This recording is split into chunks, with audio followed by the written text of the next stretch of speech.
What's going on, my great people in the world?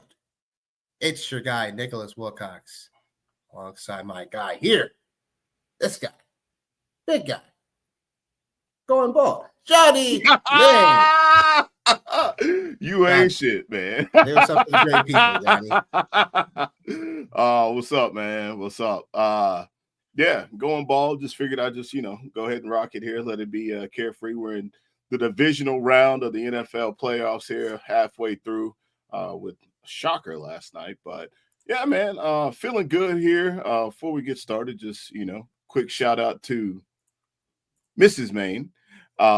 Happy birthday, Mrs. Johnny Main, on your amazing birthday here. Thank you for all that you do, and being flexible and helping out so we can do this thing here, man. So, but otherwise than that, right there, man, I'm ready to go, man. Super excited about these, second half of divisional weekend here with these games, man. Totally. So yeah, I mean, look, like we'll break down. It's not our usual slate, you know what I'm saying? It's not the regular season anymore, but we'll talk about, obviously what happened last night. We'll talk about some plays that we like today. If you're playing DFS, we give you advice based on questions. Then we'll have our props, bets, picks for the 2 game slate today. So we'll go over those in a moment. We will first talk about the lighter side of things, the obvious side of things. The Chiefs moving on to the conference final, beating the Texans. This game was a little bit back and forth. You know what I'm saying? Honestly, it was a little bit more than what people thought was going to be the final outcome of the game. I in a previous podcast on Wednesday, TBQ Sports Podcast, I did say that I was taking the Chiefs to -8.5. That barely covered. Barely covered because it technically should have covered by 11. But the Chiefs decided to take a stupid. So and I wouldn't say stupid, but they decided to take a safety, take all the, do a free kick, instead and give the ball back to the Texans. But who knows what could have happened there? That late in the ball game, So, but kudos to the Chiefs going back to the conference final. Mahomes, man. Again, but people, I don't know. I don't want to say that the people are getting tired of them and the so-called referees for giving them calls and stuff like that.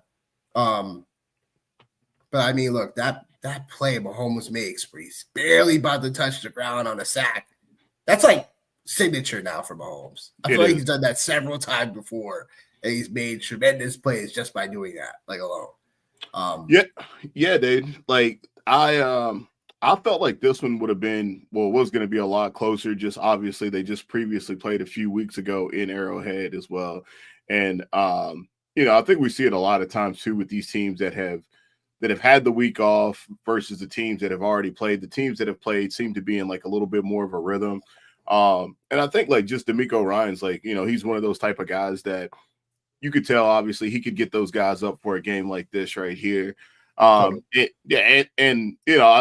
like it was closer than, I think what a lot of people had thought it was going to be, but it's just something you mentioned, man. It's just something about Patrick Mahomes, man, at this time of the year. And then, obviously you got Travis Kelce, who's been playing possum all year long, man. And then all of a sudden in the playoffs, that's really what it is. He's playing possum out there, man. And like, you knew that like he was going to have a day against these guys because it's obviously, man, hey, it's playoff time.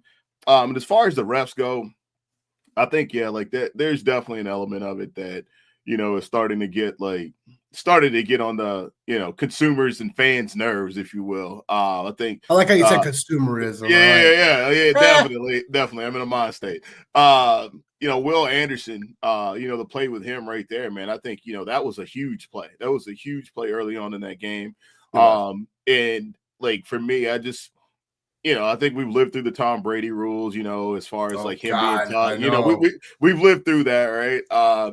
And to see other quarterbacks like get that call occasionally, but Patrick Mahomes seems to get that call with a lot of frequency. I'm not going to jump all over the refs. I've got a lot of respect for what the Kansas City Chiefs have done and are doing right now. But yeah, man, like it was a good game. Seeing Joe Mixon, do his thing yesterday was pretty good. And then you just kind of had a feeling that CJ Stroud, for as rough of a statistical year that he had, you almost kind of had the feeling that he was going to come out and try to level up and play on the same level as Mahomes. And for me, when I knew this game was pretty much over, and I know this is going to sound crazy, but once the Texans missed the PAT, I was like, this ain't it. Today's not the day. Today's not the day for him. But overall, man, like a really good game. I think better than what most of us had thought. I think the Chiefs still have some questions in regards to the run game, because I think that hasn't really showed up for them as of yet. So that's something I think that needs to be talked about a little bit more, because at some point in time they are going to have to be able to run the ball. So yeah, that's kind of my take on it, man. Yeah, I'm waiting. It's like the game I expected to happen for a game flow perspective. Like it was sort of there. Yeah. It's just it felt like the Chiefs running game never got going until like when it matters most. Yeah. And it was with Kareem Hunt, not Pacheco. Right. So I was just puzzled a little bit when that happened. And DeAndre Hopkins, no catches, blanketed throughout the game. Hollywood Brown, same thing. Like both of these guys are blanketed. So kudos to the Texans defense secondary, because we've been talking about them a lot. For the most part, like usually they allowed more touchdowns and stuff like that. But from a matchup perspective in this one, like they really had a lot going, a lot of things going their way. But again, look, the Texans, a couple of things that was going to be Achilles' heel for them was that offensive line. They let too many sacks go late. Karlaftis had he was crazy. Like I think the last possession they had back-to-back sacks or something for him. Like it was crazy after not having much all game. It was nuts. I think they allowed 8 or 9 sacks in that game. Crazy. I'll also say that CJ Stroud back-to-back games in these playoffs really looked like a QB that looked like more of himself. Versus when he was down the stretch in the regular season, it's not looking like CJ Stroud at all. And obviously it's because, again, we don't have some of your best weapons, Tank Dell, Stephon Diggs, stuff like that. Not able to have, the weaponry you had once, even when you did have them, it was like, where'd Johnny go? I guess he has to grab his charger real quick. But I'll continue my rant and take. What I'll say is that the overall is that these Chiefs continue to play. I don't want to say down to their competition, but they keep on playing in games that are a little bit more tighter than people, not exactly suspect. But I will say that kudos to the Chiefs, because they got it done once again, and they're going on to the conference final, where we're one game away going back to the Super Bowl and an opportunity to do something that no team's ever done, and that's to go back to back Super Bowl reigning, defending back-to-back defending Super Bowl champs, and an opportunity to have a three-peat, which no team has not done in history. So it's going to be interesting to see whoever the Chiefs face, whether it be the Ravens and the Bills. It'll be at Kansas City. So whoever wins the game is exactly going to have a great stretch of game. They're not going to have much to celebrate too much about, because they're going to have to play the reigning, defending back-to-back Super Bowl champs, Kansas City Chiefs. You missed it. You missed your opportunity. The reigning, defending. Oh, I said it already, but I said it already. But no, you said it, but you missed that. I know. I know. But but you were but what you were talking about though, whoever it is that's going there, man, all these teams, man, all these teams owe the Chiefs some get back. Everybody does. The Ravens, the Bills, the Eagles, everybody owes these guys some get back. So I don't think people are looking at it from that standpoint. I think they're looking to get some get back. So we'll see. And the shocker of the night, Commanders with the upset, the 45-31 victory on the road. Commanders like an 8.5 or 9.5 dog. They win this game by 14. Lions were a 10-point favorite. It's just, I didn't want to believe that the collapse was going to happen in this game. I really thought Detroit was just going to go and they're going to win this game. I thought the Commanders had the opportunity to cover, which I said. That I was taking the points on the Commanders.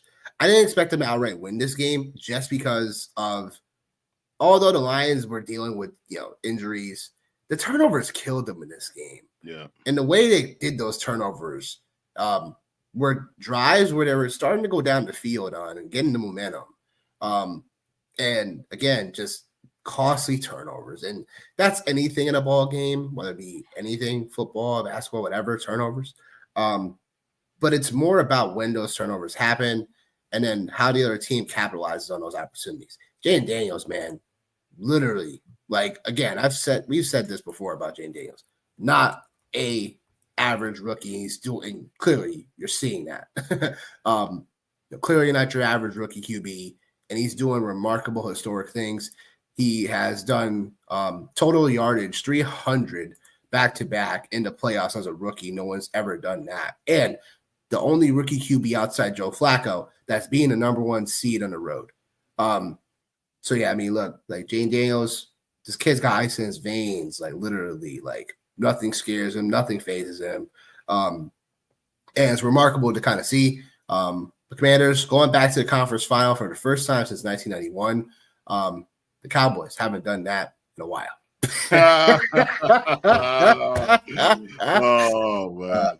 Anything to add when it comes to Detroit Lions debacle?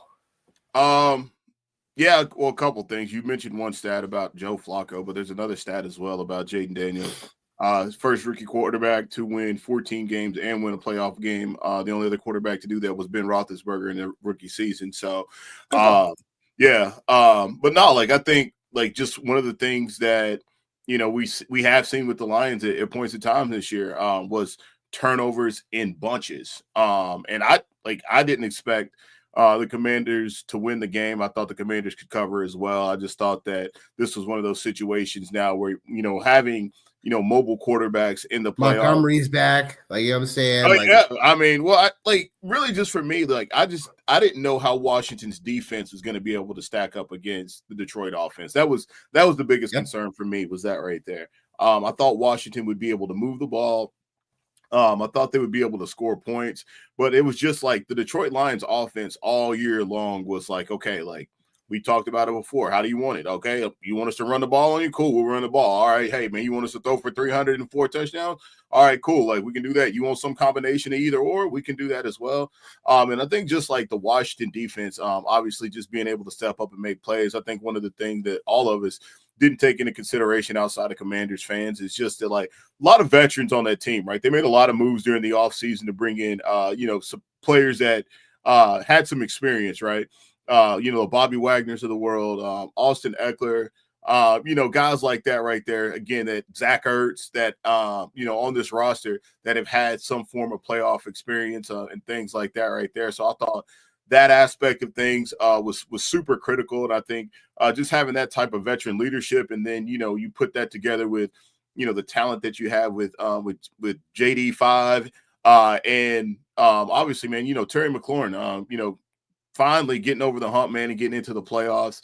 I thought like that aspect of it definitely was something that wasn't talked about enough or whatnot. But yeah, man, overall, super excited for the Commanders. Be interested to see how things shake today. I think for the Philadelphia Eagles, this is, if they're able to pull things off today, this is the best case scenario. We say that, but the Commanders are playing hot, obviously, and here we are, man. And then, Ben Johnson, like, what does that look like now? Like, does he attempt to come back and run that back again another year with this group? Or, does he, man. right. Or does he go to greener pastures, and become an offensive coordinator and has that window now closed? I don't want to say closed, but like, is this potentially the best version of the Detroit Lions that like we're going to see over the next, handful of years? So I think there's just a lot of questions, but the one thing that like really stood out to me for on the Lions side of things is just, man, just seeing how passionate Dan Campbell is, man. Like, it's just, he's there for his guys, man. And I think like that just bled through in the press conference after the game last night. But just schematically, man, like, we're at that point in time of the year where these mobile quarterbacks have done everything they need to do to stay healthy, and now to be able to put defenses in these tough situations. And you've seen Jaden Daniels last night, all night long, putting that Detroit Lion defense, the banged up Detroit Lion defense, in precarious situations all night long. Yeah, and they just. There was another thing I want to mention. It was just not enough penetration for the Lions, and obviously that's when you have a bunch of your starters out with injuries, stuff like that. Like there was just counter plays. You know what I'm saying? The penetration was just off on the QB keepers like too many times that Daniel was able just to scramble right outside the box with no one within 10 or 15 yards of him almost. Like it was definitely a game where. If you weren't stopping Daniels' legs, you were getting threaded with his arm. And, the big play that made me feel the Commanders had an opportunity to win the game was because that Terry McLaurin 59-yard, literally it's a short area pass. There's two guys there. Make the tackle. Instead, he splits between the two defenders and he keeps on going. And that's where, again, I know what you mean. Yeah, definitely who wants it more, but it's bruh, these are tackles that you have to make, or these are momentum switch flips. You know what I'm saying? Without that, he should go for maybe 10 yards, maybe at best. But instead, he goes for a 59-yard touchdown. So it's the things that, and then the also big play was the pick six. That would for real. Yeah. It's what? Really? So but yeah, kudos to Commanders, and I'm not trying to take anything away from him because I've been a fan of Jaden Daniels since the start. And it's interesting to see his development, this staff that was put together smartly. Cliff Kingsbury, baby. You know what I'm saying? And again, yeah, Cliff Kingsbury gets crapped on all the time because of what happened with the Arizona situation. I just felt that with Cliff Kingsbury, it was just, again, I felt that the Kyler Murray, you look at Kyler Murray now, and it's well, I can kind of see how Cliff Kingsbury is now having success with a quarterback like Jaden Daniels versus Kyler Murray. They're somewhat similar. The problem is Kyler Murray is still not an accurate passer, from the pocket. And that's not, because of his height. I don't want to say that either, because it's more like Doug Flutie back in the day. He was 5'10". He still was good. So I don't want to hear that. It's more about these guys don't become an accurate football passer in football. And again, we saw that with Kyler Murray and Marvin Harrison Jr. this year. It felt like they never got on the same page. And so there's a lot of things there. But again, kudos to the Commanders for pulling off the upset. And it wasn't just by 3 points. They beat them by 14. So it wasn't we beat you in your own house barely. We kicked the door down, took your damn loot, and went back home. Yeah. Your trap. Take over your trap. Pretty much. Yeah, it was bad.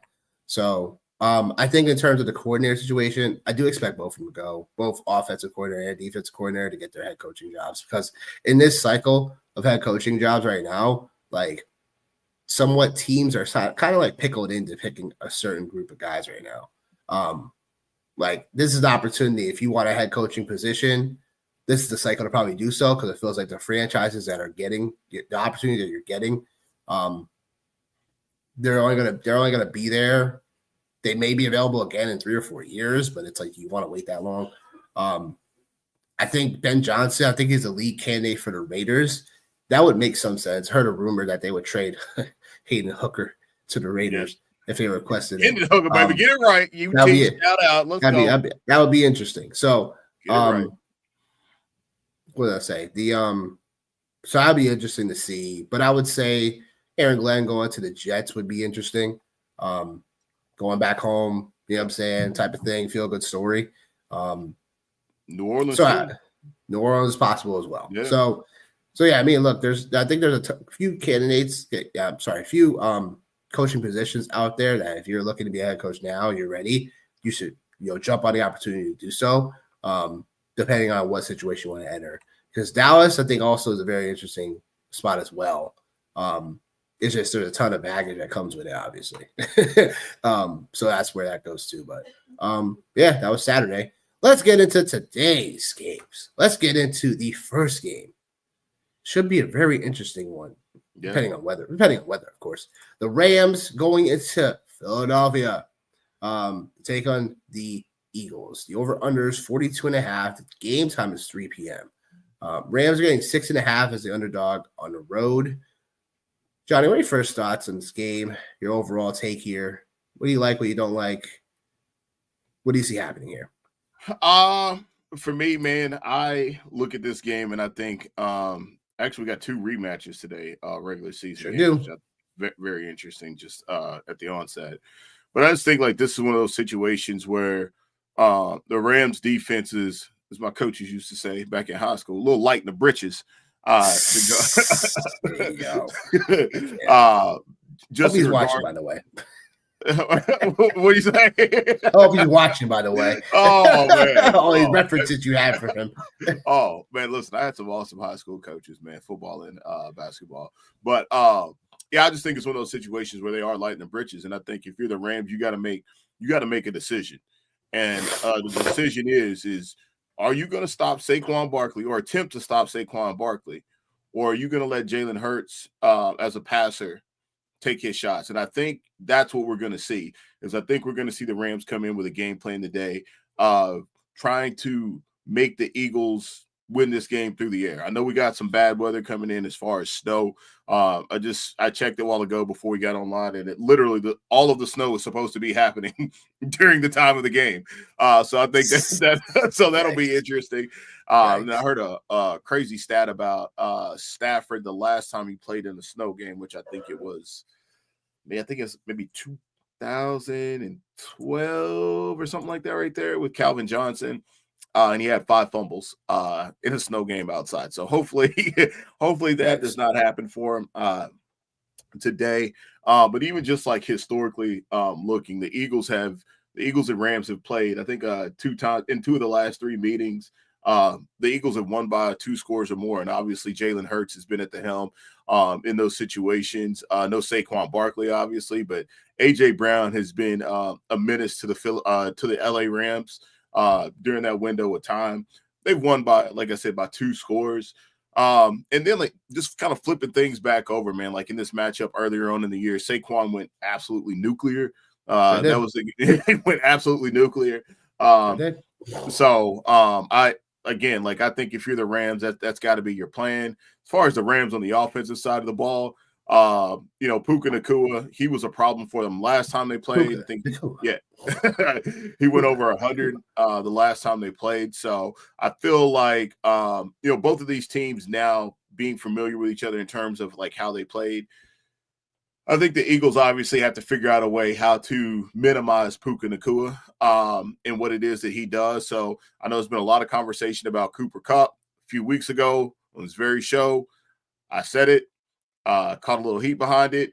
That like I think we might be towards I don't want to say the end, but I think us viewing Cooper Kupp the way that we viewed him, I think that time is now officially over. However, he's got a nice prop. Maybe Nick's going to talk about that a little bit later on, maybe. But I just think, like I said, there's just too much going on here for the Philadelphia Eagles overall. Yeah, man, like that's really my take on the game. I think the Eagles win this game. I like the under in this game, just from like a game perspective.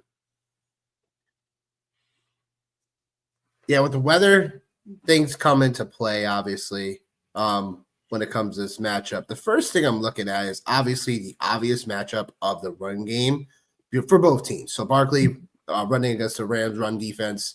According to Next Gen Stats, when Barkley ran for 255 rush yards, 150 of them were rush yards over expected, which was the second most in a game since 2018. Just unbelievable that type of game that he had, because he was it was a couple of home run calls that he had in that game, and I'm like, boom, like, holy Lord, see ya. It was like, wow, it was just a performance, like, obviously we went ham and sick because we had Barkley a good amount of our leagues this year, so after people said that, oh, Barkley's not going to do as much as he did before, okay, whatever. But look, the Rams, they finished the season as the 22nd run defense in the NFL. They are 26 in yards per attempt, giving it 4.6 per attempt. So again, like the matchup there should be there once again for Barkley to take advantage of. So I do like the longest rush over 20 and a half longest rush yards per attempt. So I'll go a little bit safer instead of going for the over the 100 because you just never know. I do think the big play is there for Barkley, obviously, in this matchup. We should see it here. In terms of the other matchups in this thing, Kyron Williams definitely no slouch either when it comes to this thing. Because in terms of, the Eagles, Eagles defense is really good too, but they're missing now. Kobe Dean.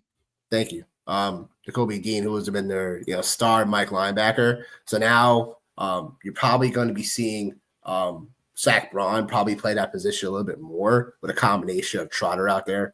So yeah, look, it's a pretty big deal because I think Kyron is still a guy that McVay is going to look to in terms of moving the football, and again in a weather type of game. No Blake Corum now, so it's like you're really relying on Ronnie Rivers or something like that. Like, come on, like I don't know about that. So that's where that comes into play. And I think another piece of this puzzle is Tyler Higbee, who was going to play in this game after looking like he wasn't going to play in this game. Yeah. That chest injury is coming. He went to the hospital for, so but he is going to be playing this game.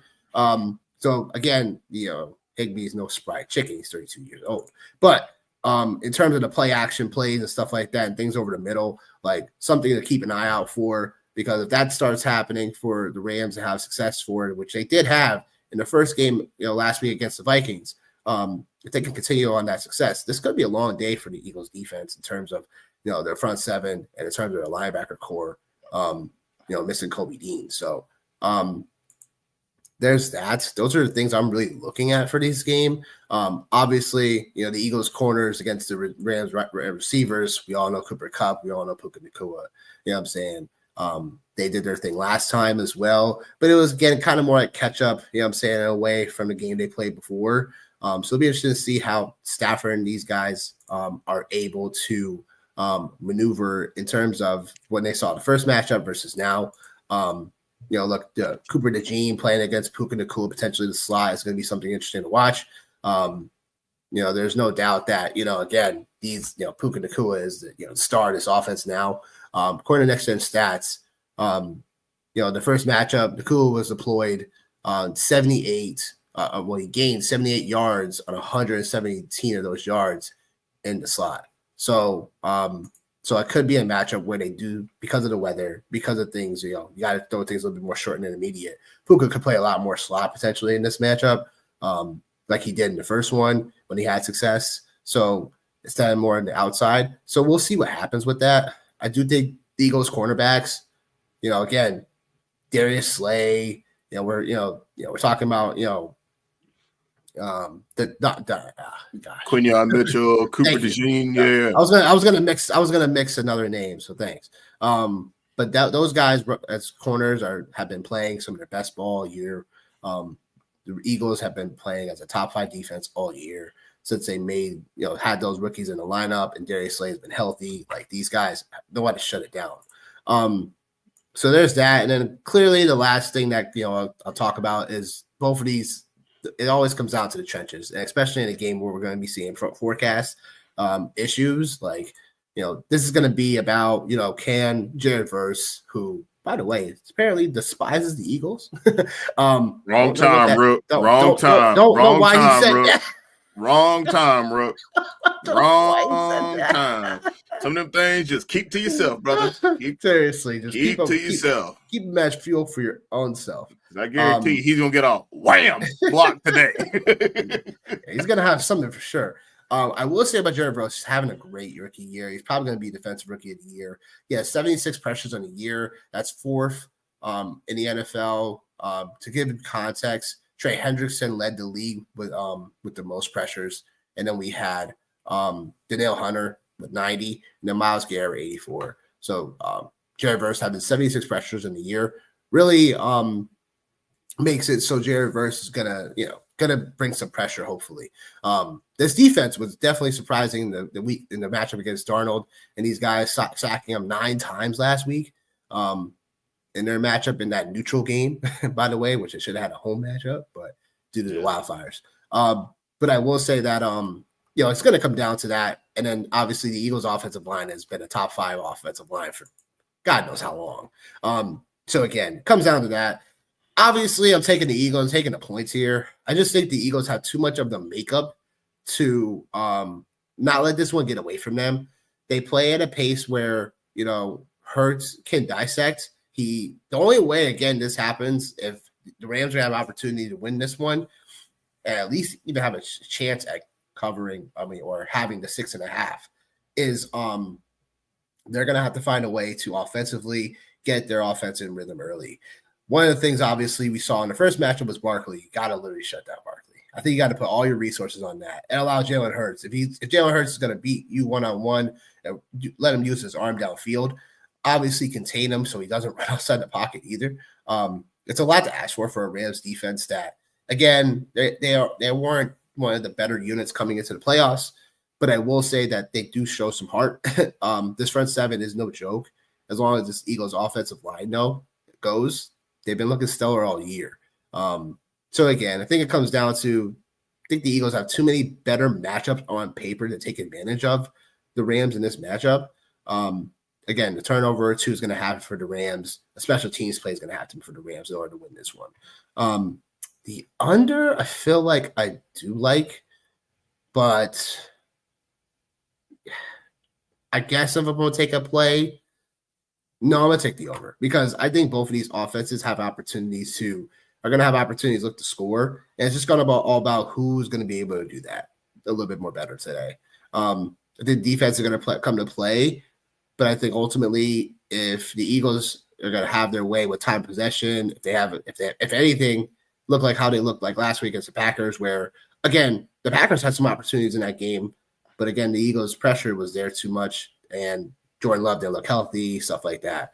I think the Rams, although this Eagles team in general on defense doesn't blitz, they're like one of the lowest teams in blitz rate, which is opposite from what the Vikings were. And Stafford was able to pick them apart on blitzes because he's just that good against the blitz this year.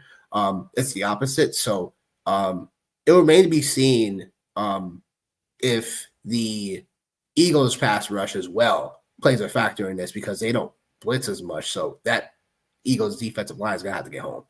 So remains to be seen if Stafford's going to have more time under pressure, stuff like that. So we'll have to see, but I think the Eagles are going to take this one. They're going to cover the points here too at home.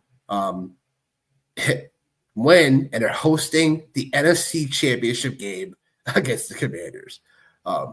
Crazy. That'd be crazy. And here's the kicker, though. If the Rams end up winning this game, they host the NFC Championship game. Yeah. Just like we drew it up in August, man. Just like we drew it up in August. Just like we drew it up. Oh, man. Nuts. Props for this game.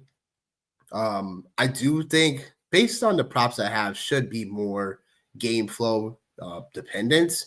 I'm going back to the well, and call me crazy, but Cooper Kupp over 3.5 catches. Like, they're going to need Cooper Kupp in this game. They didn't need him last game. 1 catch, 29 yards. They didn't need him.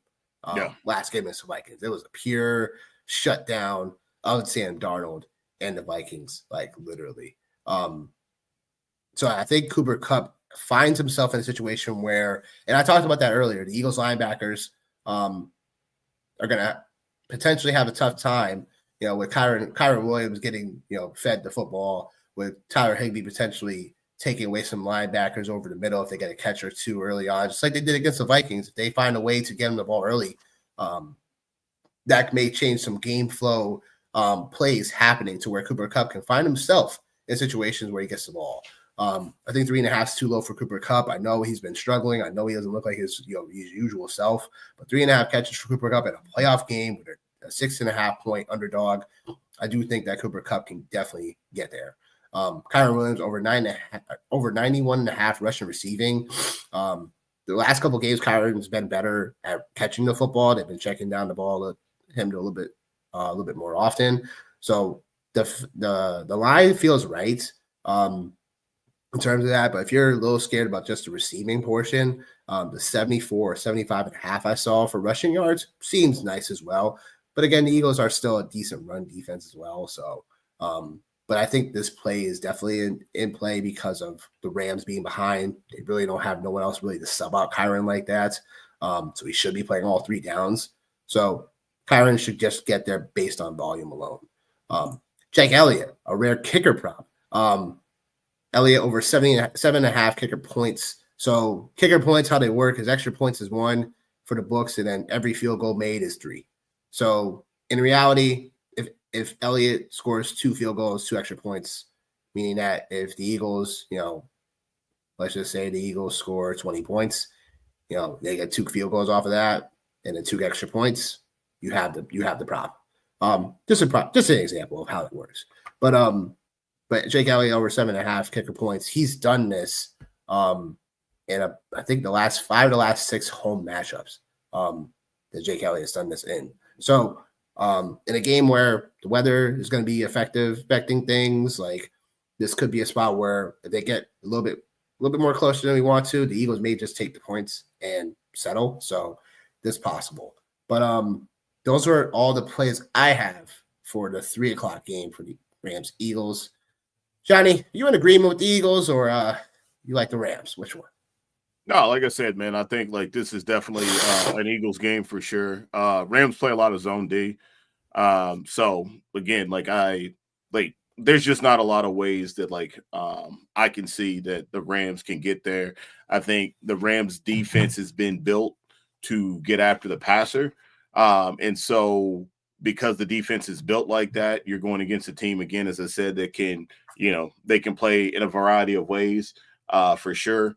So because they can play in a variety of ways, I think, again, I like Saquon today. The Cooper Kupp prop that you talked about, I'm actually okay with that. I think his prop on DraftKings was like 36 or 38.5 receiving yards. The last time that they played, 37.5. Yeah, the last time that they played earlier on this year, he actually had 71 receiving yards. So I think obviously he can get there either way. It's obviously a pretty low number, and it's either got to be him or Tyler Higbee, because the Eagles, they're not going to, you kind of mentioned it, they're not going to let Puka Nacua just go crazy. The Kyron prop, I'm okay with that. I think what happens with a lot of running backs that end up playing against the Eagles is they turned into, mids, jags. So I think, maybe that 91, maybe he can get there, right? So maybe the 70, maybe 60, 70 yards rushing. I think that's what he had last time, was 72 yards rushing the last time they played. Yeah. And no work in the passing game. So I think that aspect of things will be interesting. You talked about the blitz. As far as Philadelphia not blitzing a lot, they don't have to blitz a lot because that front gets a lot of pressure. Exactly. You know what I mean? And Matt Stafford is definitely not a mobile guy. We just mentioned, we just talked about the fact that he had some opportunities in the last snow game that he played back in Green Bay with Megatron. So I think, you compound that along with, obviously this ferocious defense for Philly. I just, again, man, I don't have a lot of ways that it happens. Matt Stafford had 2 touchdowns and 243 yards the last time they played. So maybe that happens. So maybe kind of to your over point, maybe that's happened because if they're able to score two touchdowns, and obviously the Eagles would have to score more than 2 touchdowns, obviously. So I can see how they could get there. I'm just taking the under based off the fact that I think the Eagles will control the game all game long, and they will run the ball. And if they do that, that means obviously it's going to be less opportunities for the Rams. And if so, that means that the Eagles get to tee off on them. But overall, man, you know what I mean? I think a lot of your points are incredibly valid as far as where you're at, with these guys and stuff like that. Prop side of things, like I said, I haven't actually made any, but a couple of guys I would be looking at on the prop side of the world. If when I do play my props, I'm definitely going to be looking at Cooper Kupp, his prop. I'm also going to be looking at AJ Brown and Dallas Goedert as well, because just historically. Wait a minute. Yeah, man. Wait a minute. Yeah. Last week, the Dallas Goedert hearing from. Yeah, I know. Really? Yeah, I know. He's playing possum like Travis Kelce. I will say AJ Brown. I saw AJ Brown at 4.5 catches. like that's like a catch too low. Because normally it's like usually 6 on average for AJ Brown. And that's something I could definitely rock with as well. But I decided to leave it off the card. It was very close to getting on the card for me. Yeah. And I still might play it, but it's still something I would like.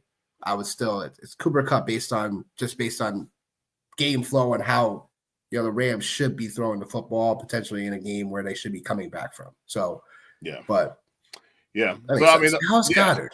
Yeah, I'm just going back to it, man. Just because, like I said, and I mean, my theory is this. My game theory is this, right?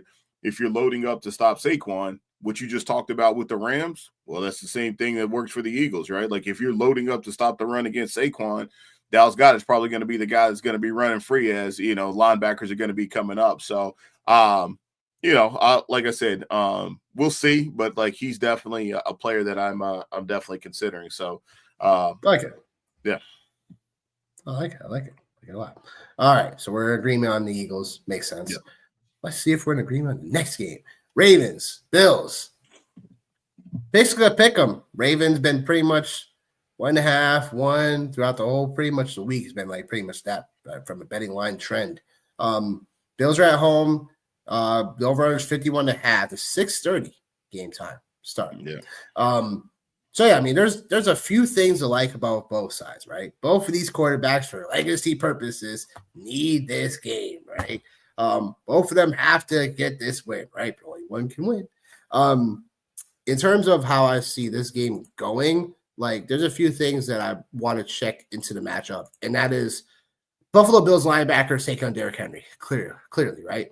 Henry ran over 199 rushing yards, the game that the Ravens blew them out in 35-10. And, again, no Terrell Bernard, and there was no Matt Milano in that game. Like, there was a ton of, I believe they lost. They was losing one of their run-stopping safeties as well in that game as well for injury purposes. So, how do you stop Derrick Henry? I mean, one of those things you can only hope to stop him and only hope to contain him. Yeah. I mean, that's it. Type of thing. Like, Derrick Henry's got to maybe, trip over himself, maybe or something like that. That's literally it, bro. That's literally it. Or he's got to step on someone's shoelace. Or he takes himself out of the game, man. Like that's really it, man. There's like, but just like in that same breath, right? Like you're talking about, Derrick Henry and how do you stop him? Like obviously, like what he did to the Steelers last week. Like last week looked like prime Derrick Henry. It looked like Derrick Henry when he was with the Tennessee Titans, shouldering them to the AFC championship game is what it looked like. And obviously now, like you have this lethal element with Lamar Jackson in the backfield, MVP candidate. As you mentioned, only one of these guys can win, and it's a legacy game, right? And all this and all that. Man, Lamar Jackson, I think for me, like when I look at this, and I've said it all year long, and every time I say the Bills defense is soft, they come up and they play out of their mind.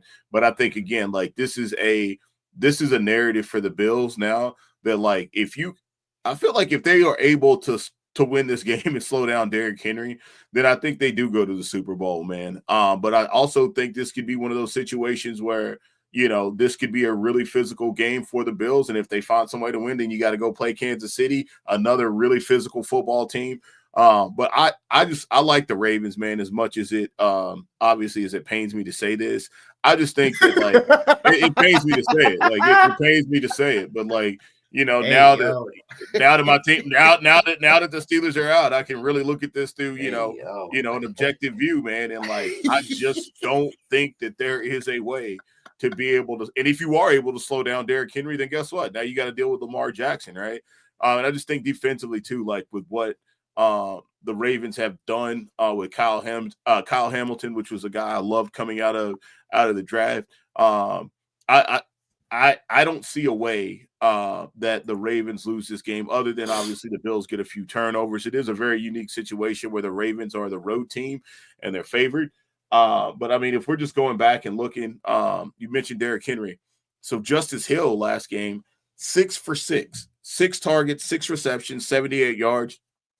And I think he's somebody that's been bringing a different element to this offense. You're probably going to say, oh, well, they don't have Zay Flowers. Well, guess what? Great news. Zay Flowers didn't do shit the last time they played, so it don't even matter. So, so here we are. Again, I know the Bills have made a couple moves, obviously bringing in Amari Cooper. We talked about Mac Hollins last week. I mean, obviously, he made a couple plays. But for me, I think this is going to be one of these situations where ultimately the Buffalo Bills not having a true alpha number one wide receiver, I think is finally going to show up here today against the Baltimore Ravens. So I definitely like the Ravens in this game. The over under, I don't want to be underdog in here all the time. I know you love rooting for unders and all the time, but I do. I love rooting for unders. I mean overs. Why did I say under? Overs. But maybe this is a game where the Ravens, the Bills do come out and at least, put up a fight. But I mean, there's not a whole lot to reference, man. I think another stat that I'd say, Buffalo, 8 out of their last 10 games have gave up at least 2 touchdowns in some capacity to quarterbacks. Obviously, Bo Nix last week didn't play bad for a rookie in his first playoff game, by the way. Look good, yeah. I hear you, George. I know. I hear you. I hear you, George. So yeah, man. Give me the Ravens, man, and give me That's right. I'll sell my own team to make sure I get money. Give me a little more. Listen, you've been doing that all your life with the Jets. They ain't been about shit. So been pretty good. Been pretty good in the bank accounts too, as well. Yeah, man. Like I said, I think this is the game for Lamar. I think this is finally the one where he gets it right, and they get it right for sure. Okay. All right. Fair enough. I think for making cases for the Bills here, I think having their best players back on defense for this one is going to be interesting to see, because Taron Johnson was the safety I was talking about that missed this game as well. So combined with Milano, Bernard, and also Johnson, those are the best. Those are technically the best run stoppers for this Buffalo Bills defense. And pretty much well for a good majority of the year, they were kind of in and out without him. They've been a bottom 10 defense when it comes to rushing yards allowed. So in terms of this match for the Bills, the only way they're going to make sure they're going to look to win this game is by Josh Allen and him being magnificent with the football. Look, Josh Allen, the last time he played, last time he had a multi-interception game was going back to the Colts game early in November. And he's been remarkable at not turning the football over. This offensive line for the Bills have been bullies as well. And when it comes down to it, this could be where the Ravens could find themselves in a situation where if Bills are playing from behind, the matchup we're looking at is, can Keon Coleman take advantage of Brandon Stevens today? Is one of the matchups we're looking at on paper, because the receiver, Amari Cooper is going to probably have his matchup against Marlon Humphrey, unless they're switching off or whatever. They're playing a little bit more zone, whatever it is. Keon Coleman and, Khalil Shakir is going to have, his opportunities as well in the slot. Keon Coleman has to be the guy that wins down deep today. Brandon Stevens is one of the worst cornerbacks in the league. He is pretty much majority of the reason why for most of the earlier parts of the year, the Ravens were definitely struggling through the airs because Stevens was just allowing things to happen constantly on the back end. He's a 99th cornerback out of 117 gradage wise PFF. Good Lord. So I think there's a big matchup in where Keon Coleman, whoever plays against Stevens, has to have a matchup worthwhile against Buffalo. Whether it be Curtis Samuel, whether it be even Mac Hollins, these guys are going to have to chip in in order to have an opportunity for Buffalo to win this game in general. That's something I'm watching out for. Spencer Brown, tackle for the Bills, taking on Kyle Van Noy. Kyle Van Noy, obviously one of the better linebacker rusher ends in the league, 12 and a half sacks this year when it comes to the Ravens defense, and him combined with Kyle Hamilton, stuff like that. These guys play really solid defense on the back end as well. So it remains to be seen how the Bills are gonna be in this game, but I feel like they are in some way, shape or form. It just has to be on Josh Allen's arm. Like Josh Allen has been pretty magnificent when it comes to playoff games. It's tough to go with whoever it is. I think we're in agreement again. I think I'm taking the Ravens because the Lamar Jackson thing has the last couple of years I've been just like constantly on him for is the way that he performs with his arm. Like, and it's not, last year in the conference championship game against the Chiefs, we were on him because he wasn't doing enough rushing. He was trying to do too much with his arm. Like, this has to be a balanced effort from Lamar. And because of him and Derrick Henry this year, the way that the Ravens win this game is somewhat similar to Detroit. The only difference is that Lamar obviously is going to take better angles, you know what I'm saying, and take more routes to, for the defense to cover, right? Because we're running naked bootlegs, for running, option plays, for running, pistol formation, we're running different things. What this Ravens offense loves to do.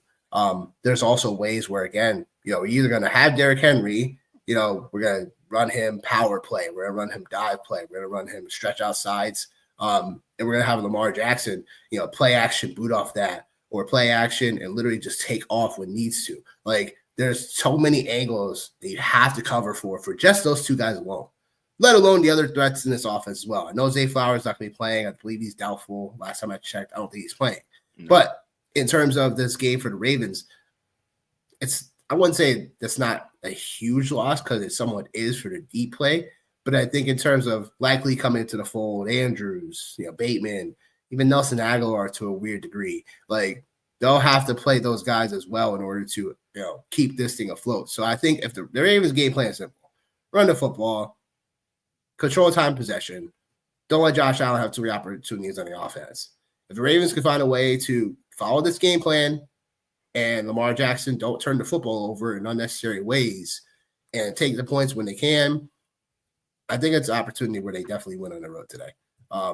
The over I'm taking because these two teams are going to go mano-a-mano, I believe. There's going to be opportunities where both teams are going to find scores and find ways to get under each other's skin. So I think the Ravens, their pass defense woes earlier on in the year still somewhat concerns me in a way, to where I think they could still find themselves in ways in which they'll give up points. I got to look up really quickly where if the Buffalo Bills team total is, because that's something I would probably potentially take as well. Just because if we think this game is going to be back and forth, everything that we saw last night for Detroit and Washington, like this could be something where I got 25. I got 25. That's what I mean. That's a projected. I don't obviously 25 and a half sports book. Yeah, I don't have FanDuel 25 and a half on FanDuel. Yeah. Yep. Yeah. Ravens 26 and a half. So I mean, it's definitely could go either way. But yeah, I'm taking the Ravens in this game. I just think I'm still trying to figure out how this Bills team is going to stop all these angles they have to cover. Because there's a lot for any defense in general. How they're going to do that. And then again, once you try to figure that out, it's all of a sudden a play action pass to Bateman that over the middle or down deep, or likely over the middle. So there's a lot to cover for. And the Jets aren't worth anything anyway. Of course they aren't. But it's okay. We have a ton of people sitting on the couch with us. Steelers fans, Dolphins fans. Oh man, don't try to play that shit. Don't try to play that sitting on the couch shit. Don't try to play that. People are gonna be having to play that shit, sooner man. or later. We're sitting on a nice couch. Y'all out there on a cardboard box. On a nice couch, huh? Yeah. Y'all out there on a cardboard box. Get out of here, man. Get out of here. Yeah. Listen, Jets are bad. It is what it is. Yep. Steelers are also too. That's why they're out. But that being said, we got prop plays for the game. So first one I want to go over is this should hit pretty easily. I feel very confident. It's one of my confident plays of the day. And that's Justice Hill. Over 34.5 rushing receiving in a game where we think that this should be a back and forth matchup. And where we see rushing, we see receiving. We know Justice Hill is a receiving back for the Ravens when that happens. The Buffalo Bills been a running back funnel all season. They've allowed the most in the NFL to opposing running backs when it comes to rushing and receiving yards. They are second. They allow second most receptions to running backs as well. In the game that Justice Hill actually played, he had over 75 receiving yards alone. God. In a 35-10 victory. So this should be something that I feel really confident in terms of this line, because it's way too low, I think. He may get a carry or two as well, but I do think it comes from the receiving game when it comes down to easy check down passes from Lamar, because he's going to be wide open. Josh Allen over 8.5 rush attempts. The only game that he hasn't cleared this in the playoffs, he ran for actually 90 yards. So he's hit this on he's hit this rushing attempt line in every game, in every playoff game. So anytime we get some tempo for Josh Allen, we should see more rushes from him, and that's why I feel confident in this one. Dalton Kincaid over 31.5 receiving yards. Besides Shakir, Colin Kincaid is going to have to find his way in this ball game as well. When even the prior week, last week in Denver, Kincaid was looking like the guy that was getting all the underneath stuff. The guy that we thought we were drafting for most of us in fantasy. About that. It's just the guy that we thought we were drafting in fantasy all year. That was that. But in terms of Kincaid in general, he should hit this line pretty much relatively ease. It's gonna be him and Shakir, finding ways in the intermediate slots. So in a game where Buffalo potentially is playing from behind as well, Kincaid should get enough yardage to get there. That's all I got for the prop perspective on the slate of games. Obviously, with 2 games, there's only so many plays you can play. But that being said, Johnny, what else you got for us? Oh, well, I mean, if you happen to be playing in any DFS, man, I'll just pop a couple of quick ownership plugs. I personally am not playing any DFS today, just because. Not today. Nah, these are not my favorite kind of slates, but don't worry, man. If you are, I still got ownership for you. I got some love for you. Obviously, Saquon Barkley, talking DraftKings here today. Highest owned player, 56%. So that number will probably be in the 60s would be my guess. 8,200 for him. Derrick Henry, a cool 8K. Henry? Is he hungry? Henry. Listen, today I'm telling you, man, I am. Oh my God, I can see it. I can see it all happening right now. Not to go just off on a side note. This is the Ravens. They made moves to win the Super Bowl. That is a Super Bowl winning move to bring that man in. So, I think you are absolutely going to see him get unleashed today, for sure. From the QB perspective, obviously, Josh Allen, 35%. Wide receiver, Puka Nacua, highest owned receiver on the slate at 54%. So those are just a couple of my call outs, just from the DFS side. But outside of that, my final thoughts are, you have one quarterback on this slate, or here playing today, who has won a Super Bowl. That's Matt Stafford.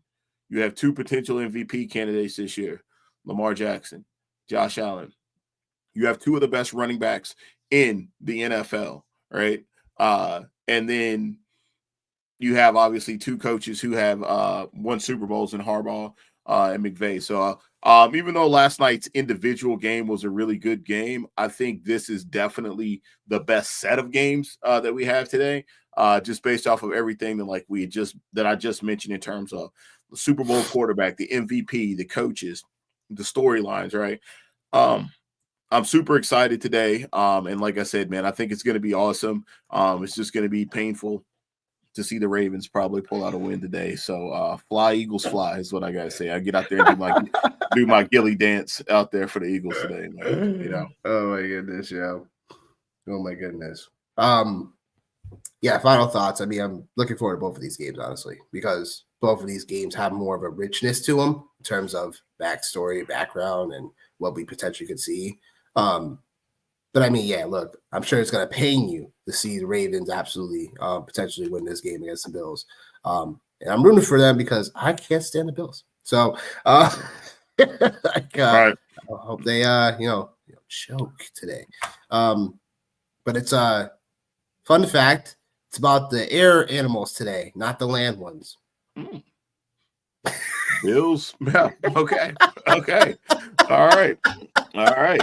Nickelodeon in the building, baby. Nickelodeon. Hey, man. Hey, it's about the air animals today. It's about the Eagles, about the Ravens. It's not about the Bills and the Rams today. Fair enough. Nickelodeon. That's a Nickelodeon moment right there. That's just a funny thing. I just came in my head and figured I'd test it out. Well, but, like I said, it's a Nickelodeon moment, man. Some shit you see on Nickelodeon right there. Thanks. The Steelers suck. Anyway, that's my final thought for today as Steelers. But that being said, with me and Johnny, next show we got is the fantasy football season recap. So we're gonna be looking to do that Thursday, right? Yeah. Thursday, 8 p.m. Eastern. Will be the time that we get on and go over all things for the season wrap up of fantasy football, maybe some spicy takes for next season potentially in there. But also all things considered, plays that we were on in terms of what we could have improved on for process and what we totally missed on when it comes to fantasy football season. Don't miss next show. If you haven't followed us already, please do so on the X/the Twitter. These are our tags below. If you aren't liking, subscribing to the channel, what are you doing? Please support. We look forward to coming to you guys in the next show. So with that being said, we'll see you guys in the next show. Peace.